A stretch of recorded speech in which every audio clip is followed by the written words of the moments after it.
Dover will crumble and that Londonderry will be engulfed by a tidal wave. He has been ridiculed by the media, but he is still convinced that his message can heal the world. At the moment he's on a speaking tour of Britain and he's with us tonight. Would you please welcome David Icke. Thank you. Thanks, Jerry. Now, David. Well, first of all, Jerry. Yes. First of all, out of the corner of my eye, I could see you going like this. I've never claimed to be the reincarnation of Jesus or anything of the kind. I've written 5 books in the last 3 years, challenging the whole idea of cults and gurus and messiahs and all these areas that we're encouraged to give our responsibility to. There is no guy going to appear on a cloud to judge the human race or change the world. What we have to do if we're going to stop this planet ceasing to exist and the human race ceasing to exist is to start taking responsibility for our own actions and not allow other people to impose their beliefs upon us through indoctrination in various ways. So claiming to be the reincarnation of Jesus and claiming to be the Messiah and all that stuff, that is the... where did it all come from? Well, that is... Where did it all come from? I'll tell you what it is. If you're talking about spirituality, because the media in general, particularly the tabloid newspaper, it's barely one-dimensional. You know, if it had a brain cell, it would die of loneliness. And so when you're talking about spirituality and a creative force and stuff, oh, he must be into religion then. He must think he's Jesus and all this stuff. He must think he's the Messiah. And of course, people in this country, we have this thing, don't we? Never believe what you read in the newspapers, mate. And people go ahead and do that. And I don't mind people laughing at me. I couldn't care less. But it's very frustrating when they're laughing at you for what you're not saying rather than for what you are. And as I'm going around the country, like I'm talking at the Stranmillis College in Belfast tomorrow night, people come up to me afterwards, Jerry, and they say, I just want to say I'm sorry. And I said, what do you mean you're sorry? And they said, I'm sorry about what I've thought about you. I've just realised the guy I thought you was is an invention and doesn't exist. Okay, you can weather that. What about your family and children? Because you're the most mocked at, laughed at, you know, people have called you a loony, it's been written. How do the family cope with that? Well, first of all, the people that said the earth was round were called loonies because the status quo said it was flat. The people, and I was among them, who talked about what we were doing to the environment and the fact that science was destroying the ozone layer, which would have great consequences, we were called loonies in extreme. So whenever you challenge the status quo, you are first ridiculed, then when you don't go away, you're condemned, and then you're fated by history as a visionary. History is full of such people. My family, my children have to live in the world that we're leaving behind. And at this time, it doesn't take a messiah or a genius to see that we're not going to leave them very much.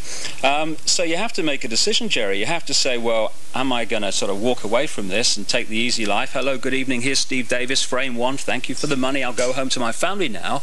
Or are you going to say, hey, I believe that there are certain things we need to do if the world we leave our children is going to be worth living in, and I, for one, I'm going to stand up and say it. And I don't care who laughs and who condemns, it's what I believe is right. So you have to make that decision. And I think it's worth emphasizing here just how quickly this has happened and just how quickly we have to sort this out. Because at the moment, all over the world, we are fighting each other and criticizing each other and judging each other, while the real enemy, which is the collective behavior of the human race, goes on unchecked. The human race is a bit like sitting in a house that's on fire, arguing over which channel to put on the television set. You know, the real issue is being missed. And if you take the Earth, just before I finish the point, if you take the Earth to be 1 year old, which is a timescale we can understand, that in that timescale of 1 year, the present economic ethos that I've termed take, make and throw away has been with us in the timescale of a year for less than 2 seconds. And it's in that less than 2 seconds that we've taken this haven of life in this solar system to the brink of non-existence. The time for thinking is upon us. And I'm just trying to articulate that. No one doubts your seriousness and your earnestness in what you do. But some things are hard to accept. This is your new book, Heal the World. Now, you have a whole chapter dedicated to you folks. Yeah. And you say things like, I know the idea... Well, you claim that Jesus was helped by spaceships. Now, a Christian community finds that very hard to cope with. Yeah. Well, let me say 2 things. First of all, throughout, if you look at ancient history and what's been found in terms of paintings and what's been found in terms of texts and descriptions, you can see that other civilizations in this universe have been visiting this planet for a very long time. People equate where this planet was 2,000 years ago in terms of its evolution, and the human race in terms of its evolution, with everywhere else. There are other civilizations in this universe that are far ahead of us technologically, and they have been visiting this planet for a very long time and having certain effects on it. Well, let me just tell you a quick story. We are in the year, Jerry, or certainly in the 18 months, when it is going to be revealed and accepted that, for instance, the highest levels of the United States military and government have known that we're not alone in this universe, at least till the 1940s. On Sky Television only 2 weeks ago, less than 2 weeks ago, they had a documentary about an incident that is well known outside of the public arena, called the Roswell incident, which happened in New Mexico in 1947. A spacecraft crashed and 4 extraterrestrial bodies were found. The local air base found them. Archaeologists who were working in that area saw everything, and many other people saw these things.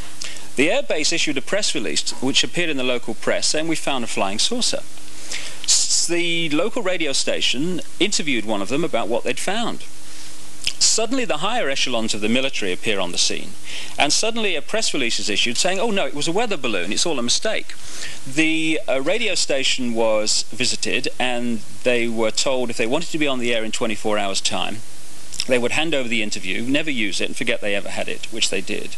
A mortician who was at the air base and saw one of these extraterrestrial bodies being examined was told that he too would be dead bones if he revealed it. And many other people who have been kept quiet through the last goodness knows how many years since then are now beginning to speak out, and they spoke out on this documentary.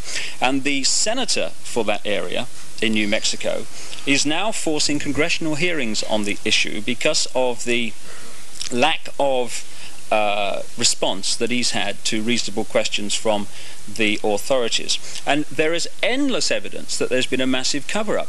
And this is going to have, when it comes out, and we are definitely within the year or certainly 18 months when it will, when it comes out it's going to have 2 massive effects on the belief system of the human race. First of all, we're going to realise that this ludicrous idea that when you look into the night sky and you see that blaze of lights, that actually life has only evolved on this planet and nowhere else, totally ludicrous from my perspective and many others, that we're going to see that we're not alone, which is going to change our thinking radically. And we're also going to see that if the authorities will cover up and keep from us the fact that we're not alone in this universe, what the hell else will they keep from us? And so many things are going to happen and are going to unfold and are unfolding that are going to show us that what religion and materialistic science has led us to believe is the nature of life, what we're doing here, and all the rest of it has been the most gigantic con trick in the history of the human race. We're about to wake up. If you would like to hear more what David Icke says, well, you can go along tomorrow night at Stranmillis at 7:30. No tickets required, and you can hear more of what David believes and says. David, it's nice seeing you in Belfast. Not just me, but many other people. Thanks, Jerry. Thanks, Jerry. Bye.